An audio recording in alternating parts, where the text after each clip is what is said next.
Hi everyone, welcome back and today in this video we are going to start with question number 5. So इस वाले lecture में हम target रखते हैं कि हमारा क्वेश्चन नंबर 5, 6, 7, 8, 9 और 10 ये सारा का सारा हो जाए। इसमें से तकरीबन 1 से 2 क्वेश्चन में आपको होमवर्क दूंगा, बाकी सब मैं कराऊंगा, या हो सकता है कोई क्वेश्चन में मतलब वाली सारी बातें बता के जब कैलकुलेशन की बातें रह जाएगी वो मैं आपको दे दूंगा। ठीक है सर, आगे बढ़ते हैं। क्वेश्चन नंबर 5 ध्यान देखेंगे, ध्यान देखेंगे नहीं सर, ध्यान देंगे। Answer the following, you are given 2 financial plan. अच्छा, रोकते हैं और एक वापस चीज याद दिलाता हूं आपको, ये बोलने की वापस जरूरत नहीं है कि सर कोई भी क्वेश्चन मैं जब सॉल्व कराता हूं किसी भी चैप्टर का, वो पहले आपने करके देखना है, जितना बन पड़ता है आपने अपने आप से करके देखना है। मेरा ये आपको चैलेंज है, अगर आप कर पाओ, दिखाना नहीं है सर हमको किसी को भी और आपने मेरे को भी नहीं बताना है, लेकिन मैं आपको बताता हूं, अंदर तक रखना, आपने आप से चैलेंज लगाना ये चीज का। अगर आपने एक टीचर जो कि 4-5 साल से पढ़ा रहा है, ठीक है, उसके पहले क्वेश्चन करके दिखा दिया तो मान लेना सर कि आपको आता है वो चीज। 1 क्वेश्चन 2 क्वेश्चन नहीं, मैक्सिमम क्वेश्चन। और मैं ये नहीं बोल रहा हूं सर कि आंसर सही चाहिए, मैं ये बोल रहा हूं सर कि आपने कोशिश कर ली कंप्लीट, कुछ तो गलत सलत निकाल लिया लेकिन निकाल लिया, दिखा दिया कि सर हाँ जरूरत नहीं है किसी की भी हमको, और ये हर क्वेश्चन में होना चाहिए, तब मानेंगे। और अगर आप नहीं कर पाए तो अंदर ही अंदर खुद को ये चीज बोल देना कि भैया हम बहुत नीचे हैं, हम बहुत पीछे हैं, हमको अगर दुनिया में आगे बढ़ना है, सिर्फ सीए की बात नहीं कर रहा, दुनिया में आगे बढ़ना है तो ये बुरी आदत जो है जिसमें गिल्ट फील होगा अंदर में, अगर आपने ये चीज नहीं की आज मेरे बोलने के बाद में भी, तो आप पीछे रह जाओगे। बाकी अब आपको खुद से ऑनेस्ट रहना है। Answer the following, you are given 2 financial plans of a company which has 2 financial situations. ध्यान देंगे, कंपनी एक ही है, 2 फाइनेंशियल प्लान्स है उसके, मतलब पैसा कहां से कितना लाना, इसके 2 अलग अलग तरीके दिए होंगे आपको, और उसके बाद में 2 अलग अलग फाइनेंशियल सिचुएशन भी दी है। तो हमारे आंसर्स कितने निकलेंगे sir? 2 × 2 4। The detailed information is as under. Install capacity दिख रही है कंपनी की, 10,000 यूनिट्स वो बना सकती है, लेकिन actual production and sales 60% of the installed capacity. Actual में उन्होंने जितना भी इंस्टॉल कर सकते हैं या बना सकते हैं उसका सिर्फ 60% ही बनाया और बेचा, यानी कि 10,000 का 60% 6,000 लिखते चलेंगे।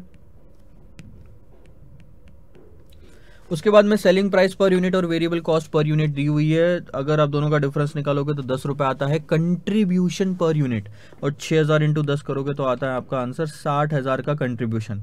उसके बाद में जो हमने बोला था कि 2 सिचुएशन दी है, तो ये 2 सिचुएशन है सर कि फिक्स कॉस्ट एक सिचुएशन में 20,000 है या एक सिचुएशन में 25,000 है। ये जनरली क्या हो सकता है, ये हो सकता है कि सर अगर हम कहीं ऑफिस लेके काम कर रहे हैं तो कहीं जगह का रेंट 20,000 होगा, किसी जगह का रेंट 25,000 होगा, तो हमने कहाँ पे ऑपरेट करना, ये भी हो सकता है।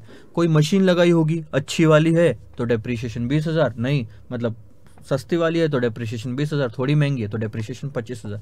कुछ तो फिक्स कॉस्ट है जो कि 5,000 से बढ़ रही है। फिर 2 फाइनेंशियल प्लान्स मैंने बोले थे, तो कैपिटल स्ट्रक्चर के 2 फाइनेंशियल प्लान है, पहला प्लान है XY, दूसरा प्लान है AB। XY के अंदर में टोटल 52,000 रुपए रेस कर रहे हैं, दूसरे प्लान में थोड़े कम रेस कर रहे हैं। अच्छा, XY में इक्विटी लाया 12,000 का और डेट लाया 40,000 का, सो इक्विटी से ज्यादा है डेट यहाँ पे, और उस 40,000 पे आप कितना इंटरेस्ट पे करोगे सर? 12% का इंटरेस्ट पे करेंगे। उसके बाद में दूसरे प्लान में देखोगे तो इक्विटी ज्यादा है, पहले वाले प्लान में डेट ज्यादा था और डेट कम है 10,000, लेकिन इंटरेस्ट तो फिर भी 12% ही देना पड़ेगा। You are required to calculate the operating leverage and financial leverage of both the plans, और कुछ भी नहीं करना। ध्यान दे, चलो बीच में मैं 5 मिनट के लिए वीडियो रोकूंगा, ठीक है। क्वेश्चन नंबर 5, सबसे पहले मैं यहाँ ले लेता हूँ सिचुएशन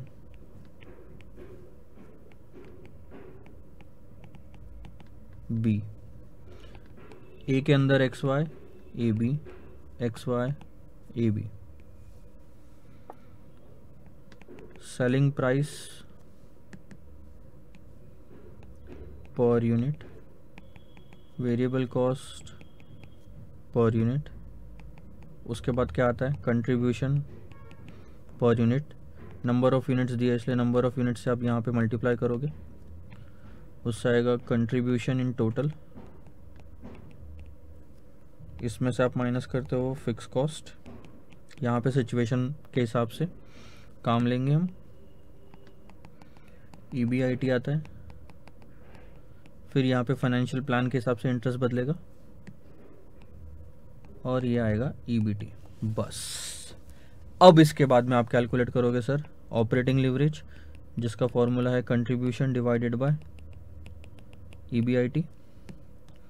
फिर आप कैलकुलेट करोगे फाइनेंशियल लिवरेज, जिसका फॉर्मूला है EBIT डिवाइडेड बाय EBT। पहले सारे कैलकुलेशन करेंगे और फिर समझेंगे। किसी भी क्वेश्चन को सॉल्व करने के आपके सिलेबस में दो पर्पज़ होते हैं। एक पर्पज़ है सर हमको आंसर आना है, कैलकुलेट करना है, और एग्ज़ाम में मार्क्स अचीव करने हैं। उसी के साथ साथ जो दूसरा पर्पज़ होता है जब हम क्लासेस करते हैं या खुद पढ़ते हैं, वो है कि समझना कि मतलब क्या होता है। एग्ज़ाम में डायरेक्ट क्वेश्चन तो आएगा नहीं, तो आपको अगर घुमा फिरा के भी पूछे तो अगर आपको समझ में आ रहा है तो आप वो ट्रिक समझ जाओगे वहाँ पे कैसे सॉल्व करना है। सेलिंग प्राइस सब पर यूनिट सबके लिए सेम है, 30 30 30 और 30, ये 20 20 20, तो आता है 10 10 10 10। फिर यहाँ पे आपका 6000 जो हमने कैलकुलेट किया था, क्योंकि इंस्टॉल कैपेसिटी बेचा और बनाया सिर्फ इतना ही है, भले इंस्टॉल्ड कितना भी किया हो, तो आता है टोटल 60,000। और अगर आपको कैलकुलेशन बचाने हैं तो ये सारा चार्ट बनाने के पहले या टेबल बनाने के पहले ही ये 60,000 का एक कैलकुलेशन कर लो सिर्फ, और हर जगह सिर्फ कंट्रीब्यूशन से शुरू हो जाओ। फिर ये हर जगह जो मैंने लिखा ना बार बार ये लिखना नहीं पड़ेगा आपको। फिक्स कॉस्ट सर देखो, हम अभी सिचुएशन ए में हैं और सिचुएशन ए के हिसाब से फिक्स कॉस्ट है सर 20,000 की, ठीक है। तो फिक्स कॉस्ट आएगी यहाँ पे 20,000 20,000 25,000 25,000, तो बचा कितना 40 40 35 35। फिर इंटरेस्ट माइनस करेंगे। अब इंटरेस्ट देखो, XY जो प्लान है, अच्छा मैंने पहले XY लिखा है, A भी लिखा है, XY लिखा है, ठीक है। XY जो प्लान है उसमें 40,000 पे 12% लगेगा, यानी कि 4,800, ठीक है XY में। तो ये 4,800 यहाँ लिखूंगा और 4,800 यहाँ लिखूंगा, आई बात समझ में। अब उसके बाद में 10,000 है डेट का, उस पे 12% लगेगा, तो 10,000 पे 12% विल बी 1200। अब आप मेरे को बताओ यहाँ से आगे कैलकुलेट कर सकते हैं क्या? तो मैं आपको 2 मिनट देता हूँ, आप कैलकुलेट करो, और उसके बाद में मैं फटाक से लिख के यहाँ पे आपको ये चीज़ समझाऊंगा, ठीक है। डू द कैलकुलेशन और write down the answers given here also.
ठीक है सर, आवाज़ आ रही है आप लोगों को? तो ये हमने 8 आंसर्स निकाल लिए, 4 ऑपरेटिंग लेवरेज और 4 फाइनेंशियल लेवरेज। आंसर यहीं पे ख़त्म हो गया। मतलब तो समझेंगे ना हम क्या है इसका, ठीक है? ध्यान देना क्या होता है, मतलब तो बताता हूँ आपको। आप अगर चाहो तो लिख लो यहाँ पे ऑपरेटिंग लेवरेज का मतलब क्या है। एक एग्जांपल लेके बताता हूँ, बाकी तीनों आप समझ जाओगे, ठीक है? Let's say we take 1.5. It means for every 1% change in sales, contribution will change by 1.5%, क्योंकि ऑपरेटिंग लिवरेज हमारा 1.5 है। और वैसे ही ये for every 1% change in, you can say, EBIT,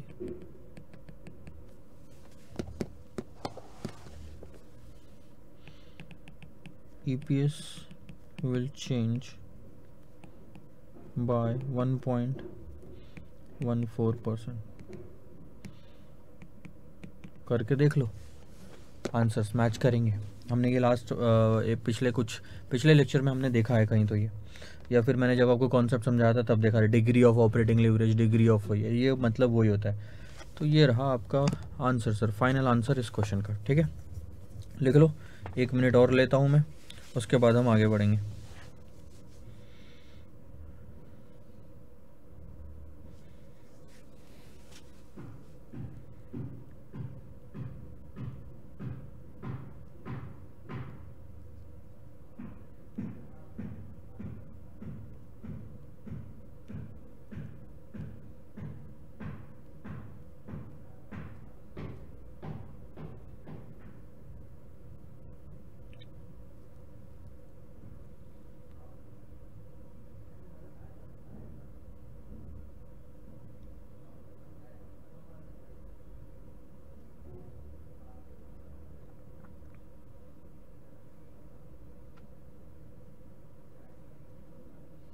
चले,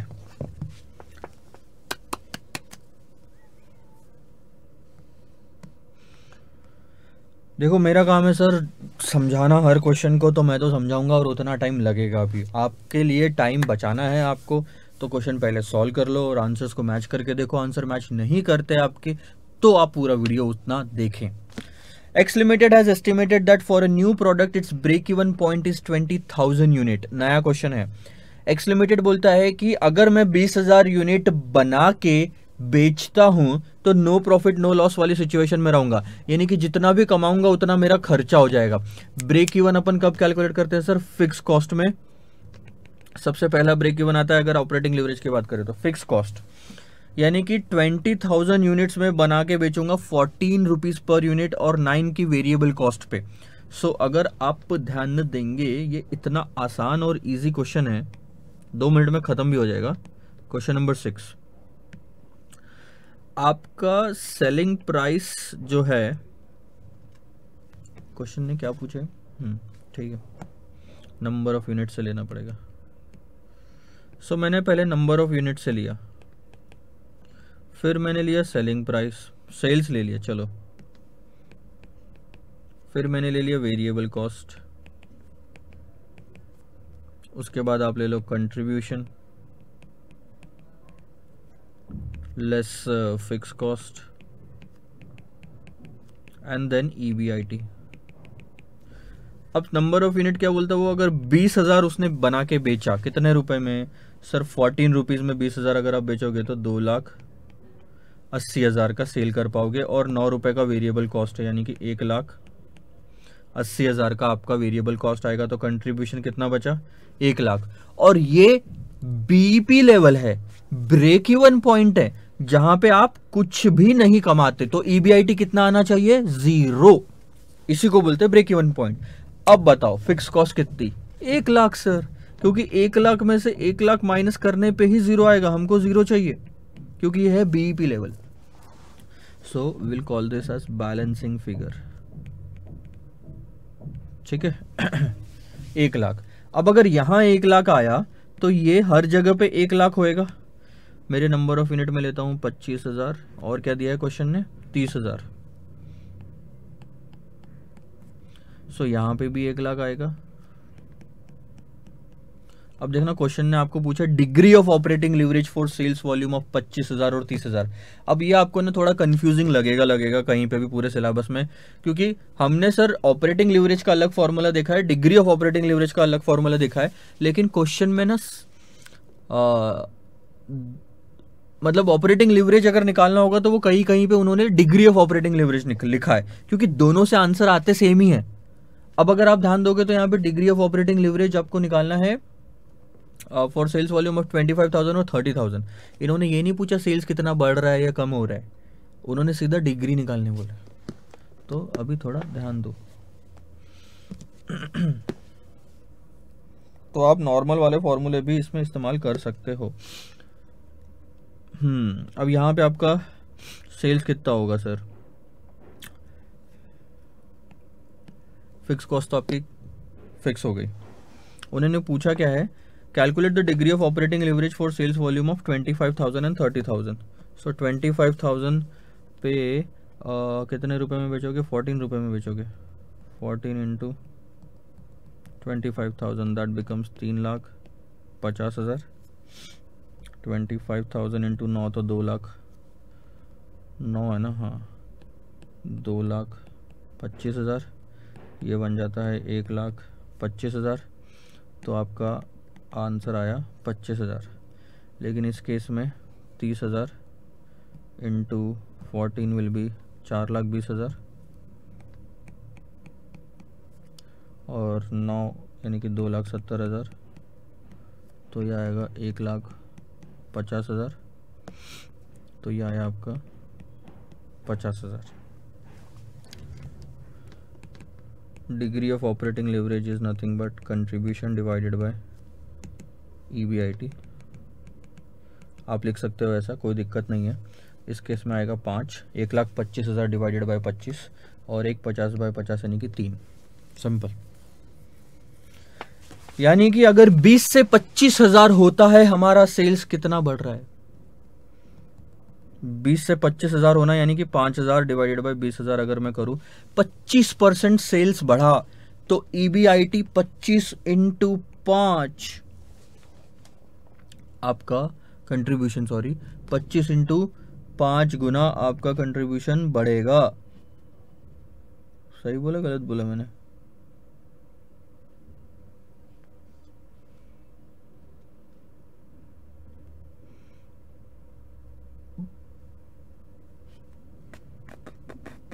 ये तो नया वाला आया है। 20 से 25, 1 से 25, 5,000। हाँ सही बात है, 5,000 रुपए से सेल्स बढ़ा, इंटू 5 गुना अगर आप करोगे तो 25,000 से मेरा बढ़ रहा है कंट्रीब्यूशन, 1 से 1 25 हो रहा है। सही है सर, कोई दिक्कत वाली बात नहीं है। और अगर आप वहाँ देखोगे तो अगर अब हम इंटरप्रेट करना चाहे तो वो कैसे इंटरप्रेट करेंगे, ध्यान दो। 1% सेल्स के बढ़ने से, ऑपरेटिंग लीवरेज क्या बोलता है, 1% सेल्स के बढ़ने से 5% मेरा कंट्रीब्यूशन बढ़ेगा।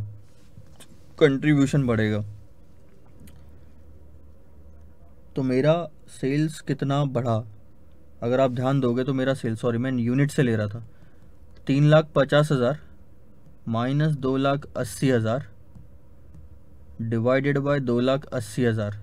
मेरा सेल्स बढ़ा है 25% से,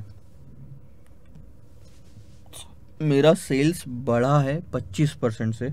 तो 25 इंटू 5 यानी 125% से बढ़ना चाहिए। फिर तो क्या गड़बड़ हो रही है, मुझे समझ नहीं आ रहा है। यहाँ पे कॉन्सेप्ट तो यही बोलता है।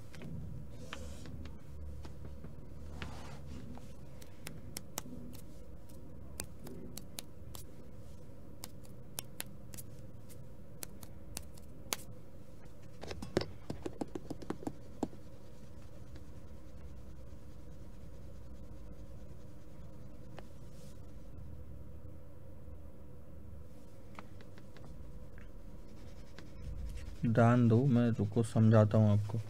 या तो मैंने कहीं कैलकुलेशन गड़बड़ की होगी तो वो दिक्कत आएगी। 50,000 यानी कि 3, 1 25 डिवाइडेड बाय 25 यानी कि 5। सही तो है सारा का सारा। इंडिपेंडेंट भी नहीं है।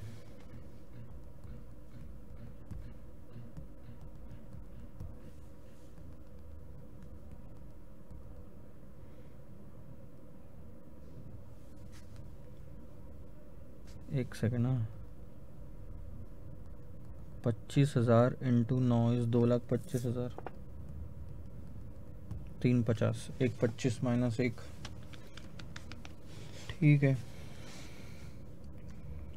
अच्छा, मैं आपको बताता हूँ क्यों प्रॉब्लम आ रही है। प्रॉब्लम इसलिए आ रही है कि हम 20,000 से 25,000 पे जा रहे हैं, और ऐसे टाइम पे ऑपरेटिंग लीवरेज जो अप्लीकेबल होता है, हम बोलते हैं ना कि 1% सेल्स बढ़ने से 5% का EBIT बढ़ना चाहिए। ऐसा नहीं होगा। क्यों? क्योंकि ये ऑपरेटिंग लीवरेज, इसका अगर आपने कैलकुलेट किया होता ना, ये लेवल का ऑपरेटिंग लीवरेज, ये लेवल का, तो वो अप्लीकेबल होता आगे में।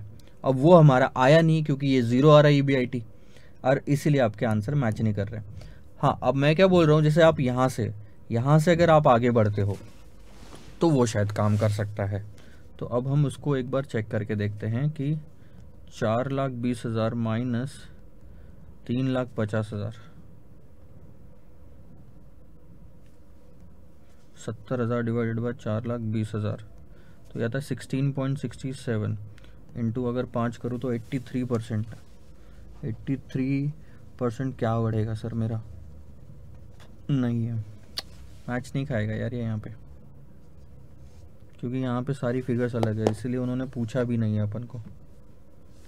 ठीक है, कोई बात नहीं। चलो मैं आपको कॉन्सेप्ट यहाँ पे समझा देता हूँ, बहुत ही सिंपल सी बात है। सेल्स 100 रुपये का 60, यहाँ पे फिगर्स मैच नहीं खा रही है इसीलिए वो ऐसा हो रहा है। कंट्रीब्यूशन 60 का 40 का है मान लो, फिक्स कॉस्ट लेट से 10 का है, और आपका EBIT है 30 का। तो इसका मतलब क्या है कि यहाँ पे मैंने क्या लिखा था सर, एक चीज़ ठीक करना, पुराने वाले क्वेश्चन में ये कंट्रीब्यूशन नहीं आएगा, ये EBIT आएगा।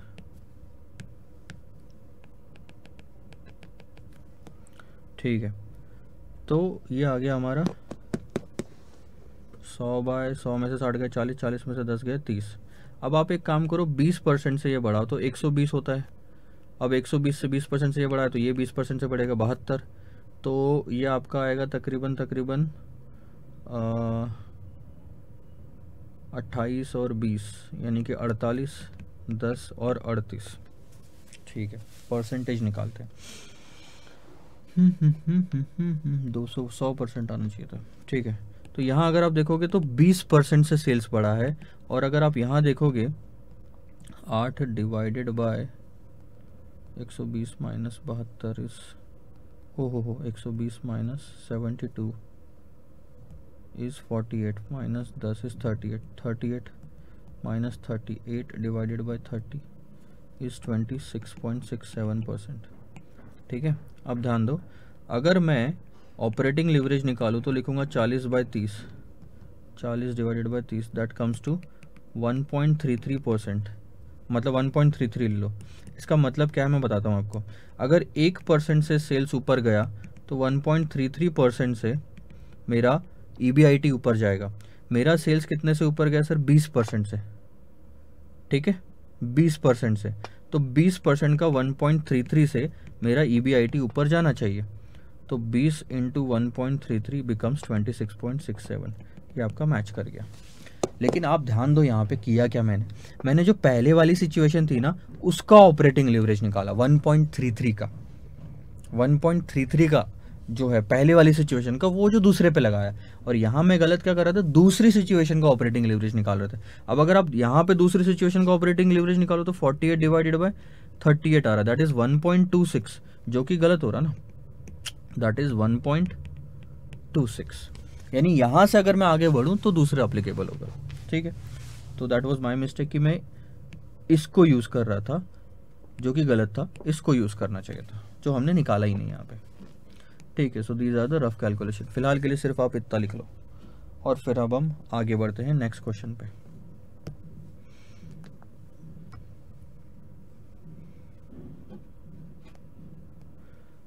हाँ जी सर, ये देखो, अब ये क्वेश्चन जहां तक आप करोगे, calculate the operating leverage for each of the 4 firms A B C D from the following price and cost data. आपको डेटा दिया हुआ है ए बी सी डी का, सेलिंग प्राइस, वेरिएबल कॉस्ट, तो आप कंट्रीब्यूशन निकालोगे। ध्यान देना अब मैं क्या बोल रहा हूँ, क्योंकि ये अब आपको करना है। सेलिंग प्राइस, वेरिएबल कॉस्ट, तो आप कंट्रीब्यूशन निकालोगे। कंट्रीब्यूशन को आप नंबर ऑफ यूनिट से मल्टीप्लाई करोगे। सर नंबर ऑफ यूनिट कहाँ दिए हैं, यहाँ दिए हुए नंबर ऑफ यूनिट्स। सो 5000 को उससे मल्टीप्लाई करोगे, उसमें से ये फिक्स कॉस्ट माइनस करोगे तो आएगा आपका ईबीआईटी। ठीक है, और तो कुछ पूछा ही नहीं है। अच्छा, उन्होंने क्या बोला, ऑपरेटिंग लिवरेज ही निकालना है सिर्फ। कितना आसान है, चारों फर्म्स का। आप चारों फर्म्स का ऑपरेटिंग लिवरेज निकालेंगे, हो गया। कंट्रीब्यूशन भी आ गया, ईबीआईटी भी आ गया। What calculations can you draw with respect to the levels of fix cost and the degree of operating leverage result, explain करो। अब यहाँ पे एक्सप्लेन क्या करना है मैं आपको ये भी बता देता हूँ। जो भी ऑपरेटिंग लिवरेज आएगा उसमें जिसमें भी ज्यादा होगा ना, आप किसी का भी एक एग्जांपल लेके क्या सेंटेंस लिखोगे, लेट से किसी एक का ऑपरेटिंग लिवरेज आ रहा है 2, तो आप लिखोगे वहां पे कि this represents that for every 1%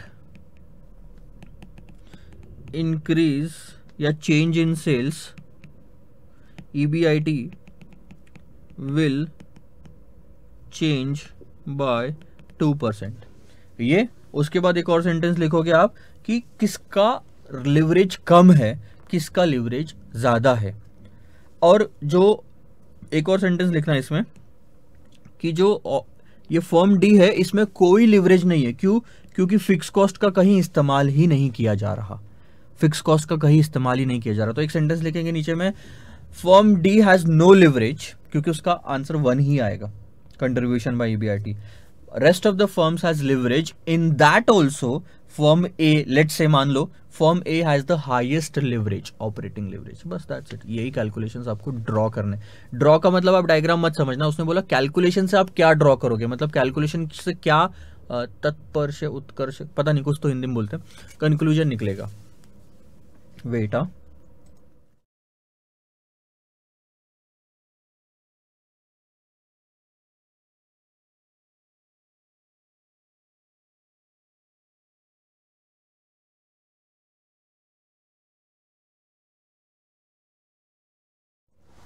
ठीक है, तो ये क्वेश्चन मैं आपको होमवर्क के लिए छोड़ रहा हूँ, बहुत आसान है। अब क्या कैलकुलेशन वापस रिपीट हो रहे। क्वेश्चन नंबर 8, ये भी होमवर्क जाएगा। क्या है इसमें भी कुछ भी नहीं है, सेम चीज़ें वापस ये हुई है। लेकिन एक चीज़ है जो कि आपको इसमें सीखने वाली है, बस उसके लिए लेकिन मैं करा नहीं रहा हूँ। If sales is increases by 6 lakh rupees, what will be the new EBIT. उसने सेल्स को ईबीआईटी से कंपेयर किया, और ये कब पॉसिबल है, जब आप ऑपरेटिंग लिवरेज निकालते हो। तो इस केस में आप ऑपरेटिंग लिवरेज निकालना, ठीक है। और सेल्स पहले कितने हैं सर, 24 लाख के, कितने से बढ़ रहे, 6 लाख से, तो परसेंटेज निकालो, दैट विल बी 25%। सेल्स अगर, उनका बोलना यह है, सेल्स अगर 25% से बढ़ रहे हैं तो ईबीआईटी नया वाला क्या होगा। अब मैं आपको रफ में अगर कैलकुलेशन करके दूं यहाँ पे, तो अभी करके बता सकता हूं। एक सेकंड,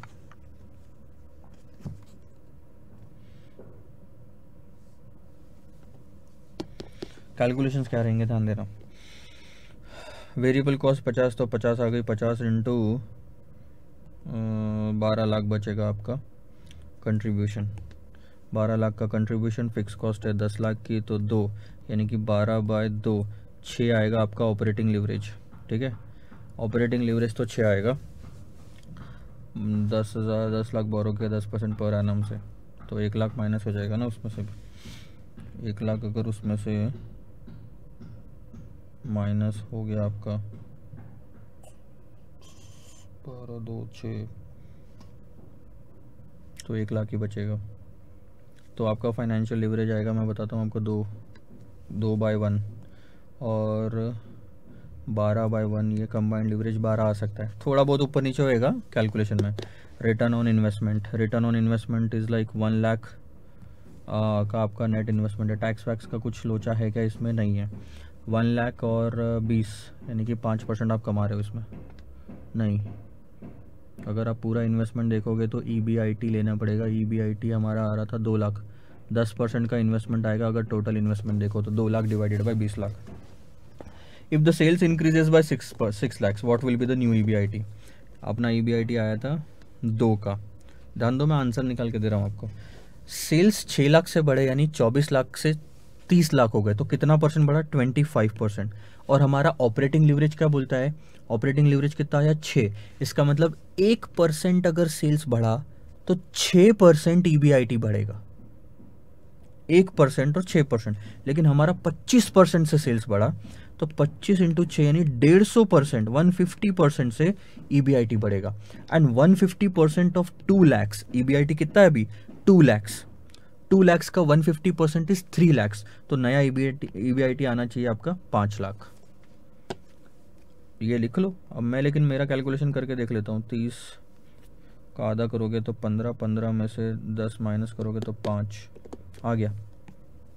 ठीक है, आता है। ये सारे आपके फाइनल आंसर। अब आप घर में करेंगे सर इसको, आपके लिए भी तो कुछ छोड़ना चाहिए ना। क्वेश्चन नंबर 9 में कुछ नया है क्या?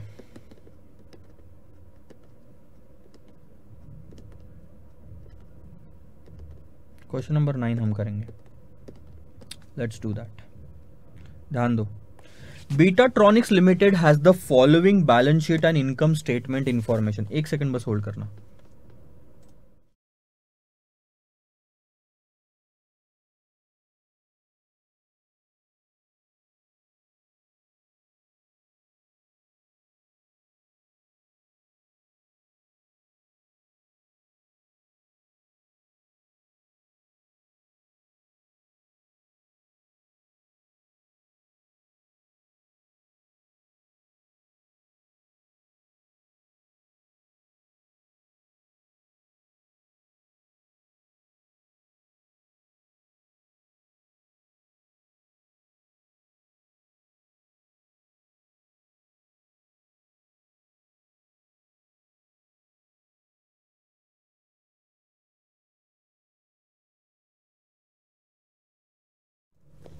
चलिए sir, Betatronics limited has the following balance sheet and income statement information.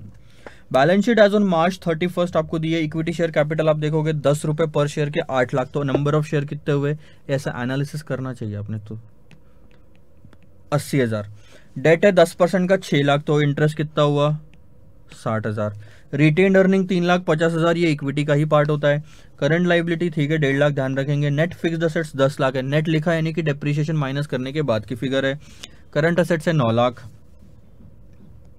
आगे अब अपना ये मतलब है इनकम स्टेटमेंट देखो 3,40,000 है sales. Operating expenses including 60,000 of the depreciation. अब अगर आप ध्यान दोगे तो हमारे लिवरेज में इस पार्ट को फिक्स कॉस्ट कहा जाता है। तो बाकी जो बचा है ना, आगे लिखा हुआ है आपको 60,000, ये है वेरिएबल कॉस्ट। तो हम अलग अलग लिखेंगे दोनों को, क्योंकि हमको अलग अलग लगता है लिवरेजेस में, बाकी हर जगह अलग अलग करने की जरूरत नहीं है।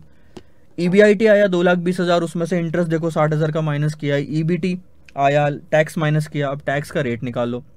उन्होंने 56,000 का टैक्स लगाया है 1,60,000 पे, तो ये तकरीबन 35% का उन्होंने टैक्स लगाया है। फिर आया EAT। क्या निकालना है? Determine the degree. अब यहाँ पे भी डिग्री नहीं निकाल सकते क्योंकि दो अलग अलग चीजें नहीं दी है। Operating, financial and combined leverage निकाल सकते हैं, बहुत आसान है, ध्यान देना। कंट्रीब्यूशन डिवाइडेड बाय EBIT, ठीक है। फिर EBIT डिवाइडेड बाय EBT, और फिर contribution divided by EBT। If all the operating expenses other than depreciation are variable cost. 1,20,000 का operating expenses other than depreciation is variable cost. तो other than depreciation कितना बचा? 60,000। 60 और 60, 60। If total assets remains at the same level, total assets उतने ही है हमारे जितने हैं, but sales increases by 20% and decreases by 20%, what will be the earning per share eight new level.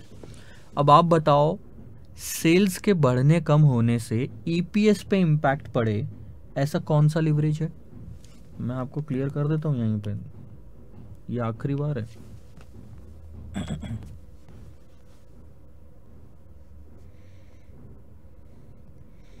कहीं पीछे गया होगा, ध्यान दो। ये है degree, operating leverage, financial leverage और कंबाइंड लिवरेज। सेल्स सिर्फ दो जगह पे आ रहा है, एक सेल्स आ रहा है सर यहाँ पे, एक सेल्स आ रहा है यहाँ पे, यानी या तो डिग्री ऑफ कंबाइंड लिवरेज या तो डिग्री ऑफ ऑपरेटिंग लिवरेज हमारा काम का है। अब सेल्स के कंपैरिजन में उन्होंने क्या पूछा, ईपीएस पूछा, तो ईपीएस आता है यहाँ पे, यानी कि डिग्री ऑफ कंबाइंड लिवरेज से हम कैलकुलेट करेंगे, ऑपरेटिंग और फाइनेंशियल लिवरेज नहीं। ठीक है, तो मैं ये सब अभी वापस हटाता हूँ।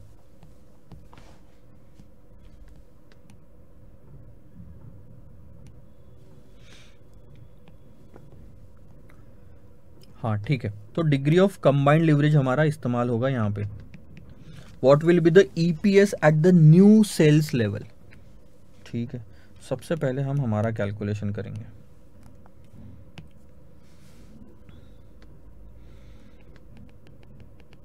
एग्जिस्टिंग सेल्स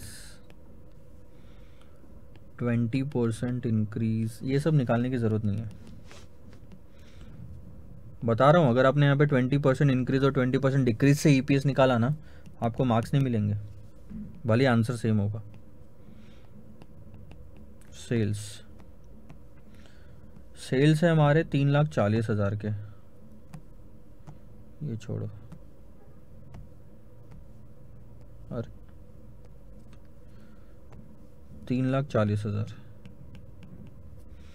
वेरिएबल कॉस्ट 60,000, फिर कंट्रीब्यूशन जो है हमारा 340 में से 60 गए 280, उसमें से फिक्स कॉस्ट माइनस करेंगे 60,000, डेप्रिशिएशन ही है। ठीक है, तो कितना बचा सर, 2,20,000। ये हो गया हमारा ईबीआईटी। इसमें से हम इंटरेस्ट माइनस करेंगे 60,000, सब कुछ 60,000 का 1,60,000। इसमें से हम टैक्स माइनस करेंगे 35% पे, दैट्स 56,000। तो अरे 1,04,000 निकालने की क्या ज़रूरत है, ये आ गया हमारा ईबीटी। ईबीटी तो ये था, ये आ गया हमारा ईएटी। ईएटी डिवाइडेड बाय क्या करते हैं सर हम, नंबर ऑफ शेयर्स निकाले थे ना 80,000, याद है मेरे को, तो अभी याद है क्योंकि मैंने पहले ही कैलकुलेट कर लिया था ना आपके सामने, तो वापस जाने की ज़रूरत नहीं। तो हमारा ईपीएस कितना आता है सर, 1.3। ये है पूरी कहानी। सबसे पहले क्वेश्चन का मैं आंसर निकाल के छोड़ देते हैं। ठीक है,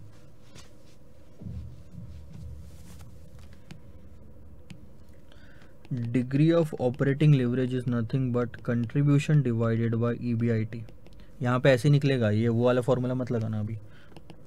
कंट्रीब्यूशन है हमारा 2,80,000 का, डिवाइडेड बाय ईबीआईटी है 2,20,000 का,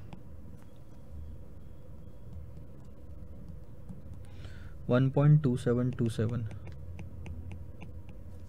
फिर degree of financial leverage is nothing but EBIT divided by EBT. EBIT है 2,20,000 का और ईबीटी है 1,60,000 का, ये आ गया आपका 1.375। डिग्री ऑफ कंबाइंड लिवरेज मतलब भी बताऊंगा मैं आपको क्या होता है इसका, इज नथिंग बट कंट्रीब्यूशन, या तो फिर आप दोनों को मल्टीप्लाई कर लो यार, एक ही बात आएगी। Degree of operating leverage, degree of financial leverage, 1.2727 into 1.375, that's 1.75। अभी मतलब समझना चाहिए। आप बताओ डिग्री ऑफ ऑपरेटिंग लिवरेज का मतलब क्या है, लिखो, मैं आपको बताता हूँ, लिखो। चलो सर लिखो, याद नहीं रहता बाद में, मार्क करो वैसे डिग्री ऑफ ऑपरेटिंग लिवरेज और नीचे में लिखो, लिख लो ना सर, एक बार लिख लो प्लीज़, आप ऐसे आलसीपना मत करना। उसके आगे लिखेंगे 1.2727 के आगे, for every 1% change in sales, for every 1% change in sales EBIT will change by 1.2727%. EBIT will change by 1.2727%.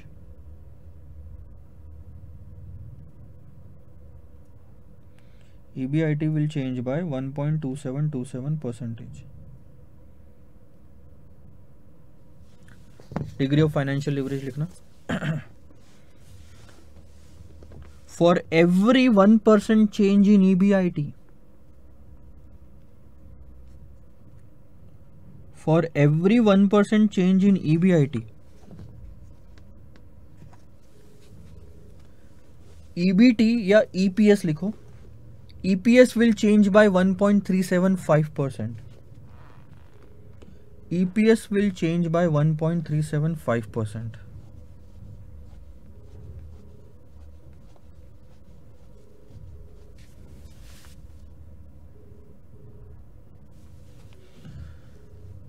Degree of combined leverage के आगे लिखना. For every 1% change in sales, for every 1% change in sales, EPS will change by 1.75%. EPS will change by 1.75%.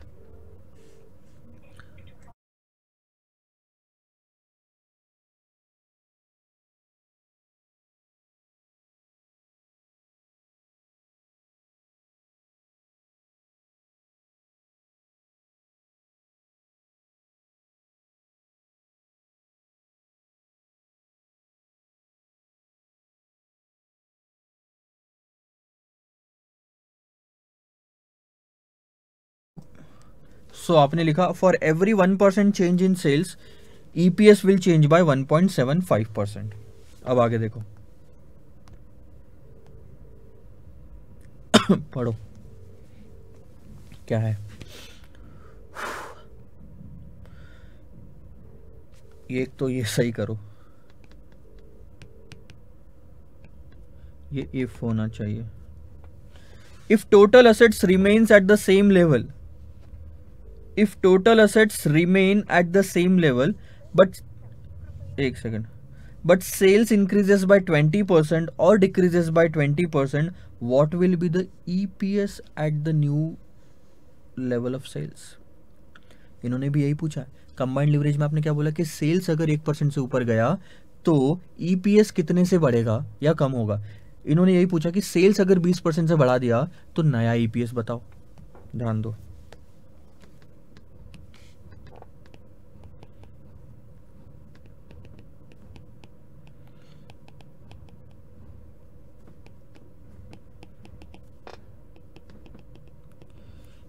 अगर ये increase हो रहा तो EPS भी increase होगा. EPS विल इंक्रीज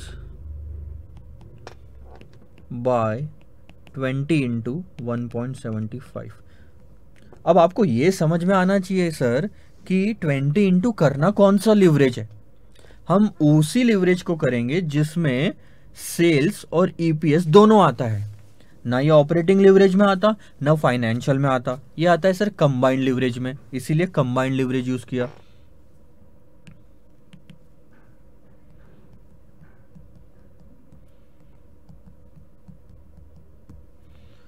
%35 से इंक्रीज होगा EPS. So new EPS will be 35% से इंक्रीज होगा. क्वेश्चन हमको पूछ रहा है कि कितना है.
sorry guys, what happened is I just got to know that everybody in the office has they actually sit together for the lunch and the gate was open and अगर वो ओपन रह जाए और कोई आके कुछ लेके चले जाए तो दिक्कत हो जाती, इसलिए अर्जेंट में कॉल करके मेरे को बताना पड़ा, सॉरी।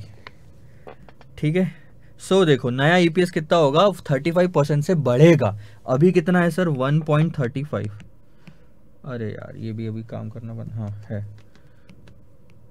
ये बंद हो गया, होल्ड करना 2 मिनट।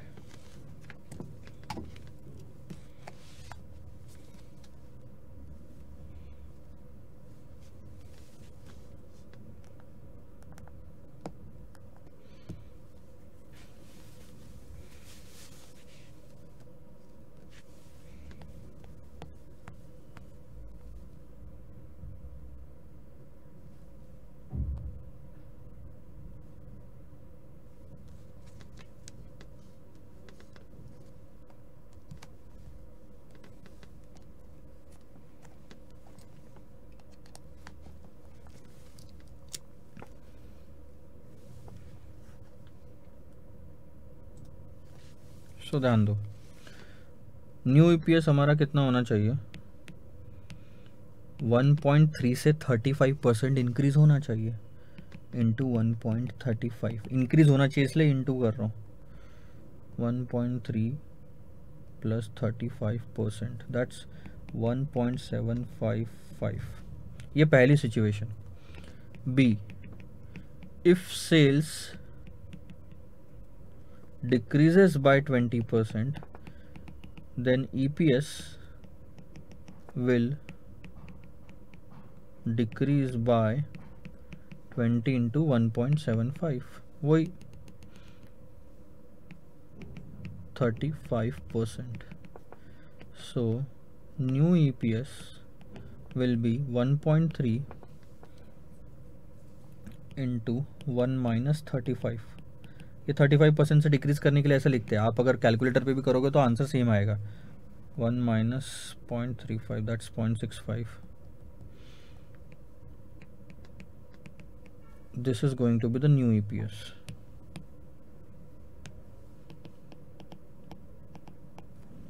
सो आपके जो 2 आंसर थे वो ये है,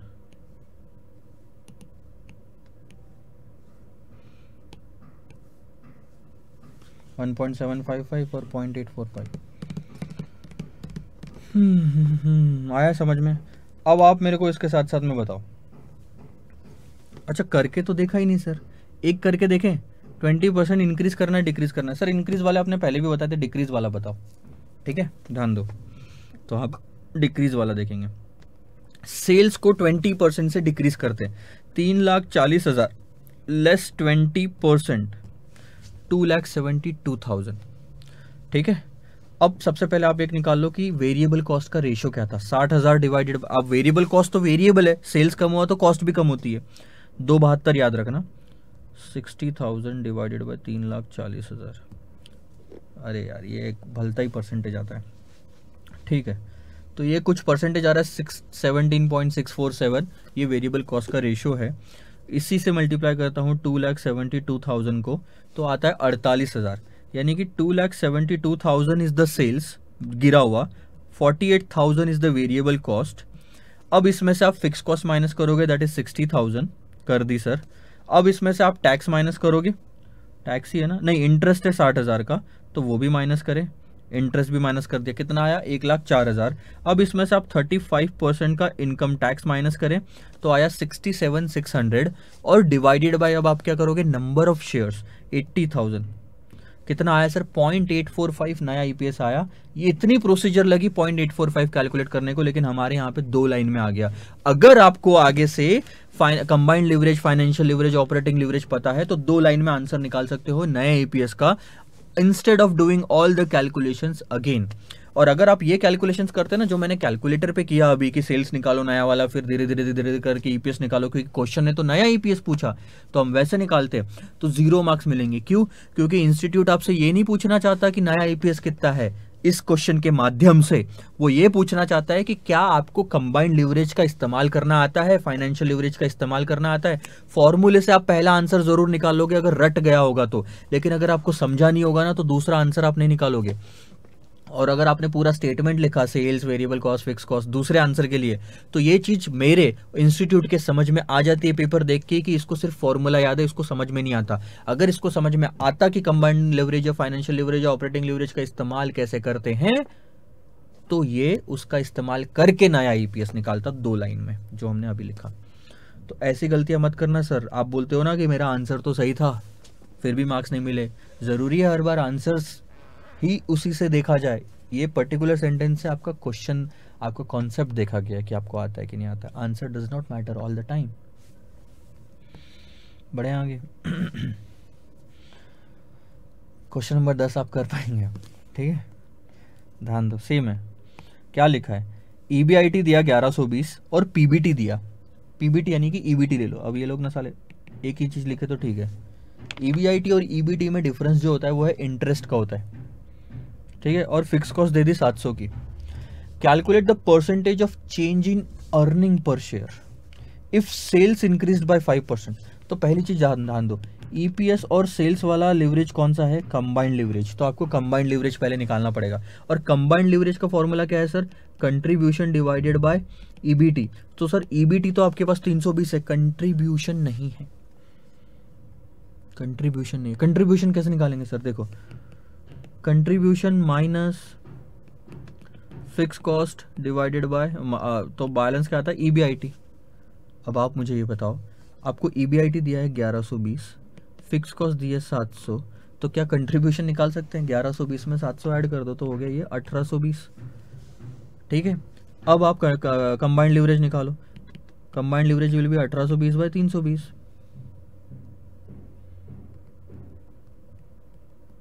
तो कंबाइंड लिवरेज आया आपका 5.6875। 1% सेल्स के बढ़ने से एक ईपीएस बढ़ेगा 5.6875% से। लेकिन क्वेश्चन बोलता है 5% सेल्स बढ़ा, तो मल्टीप्लाइड बाय 5.6875% से ईपीएस बढ़ेगा। यानी ईपीएस कितने से बढ़ेगा, आपका टोटल मिला के 28.4375% से। ये फाइनल आंसर है। हाँ, हो सकता है कहीं कैलकुलेशन में मैंने यहाँ पे गलती की होगी तो फाइनल आंसर बदलेगा, लेकिन मैंने कॉन्सेप्ट समझा दिया। सबसे पहले आपको पूछा गया है कि ईपीएस कितना बढ़ेगा अगर सेल्स 5% से बढ़ा तो क्या दिखता है यहाँ पे रिलेशनशिप, सेल्स के बढ़ने से ईपीएस कितना बढ़ेगा। सेल्स और ईपीएस आता है कंबाइंड लिवरेज में, एक स्टॉपेज। दूसरा, कंबाइंड लिवरेज कैलकुलेट करने के लिए लगता है sir contribution divided by EBIT, sorry EBT. EBT हमारे पास दिया हुआ है, कंट्रीब्यूशन नहीं है। दूसरा स्टॉप, कंट्रीब्यूशन कैलकुलेट करने के लिए लगता है सर फिक्स कॉस्ट और ईबीआईटी दोनों दिए हुए, 1120 और 700, 11 और 7 18, 1820। तो कंट्रीब्यूशन 1820, 1820, ईबीटी 320। तो कंबाइंड लिवरेज आ गया सर आपका 5.6875 multiplied by 5, the final answer. तो ये भी आप करेंगे होमवर्क। तो कितने होमवर्क दिए सर मैंने आपको, 1 2 3 होमवर्क दिए, और 1 2 और 3 क्वेश्चन हमने किया। सही है, फेयर इनफ। आधे आप करो, आधे मैं करता हूँ। क्वेश्चन नंबर 11 से नेक्स्ट लेक्चर में देखेंगे।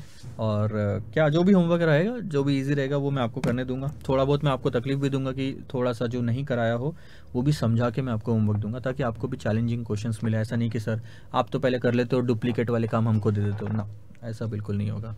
सो for the time being, bye bye, and we will meet in the next lecture with new questions. Bye.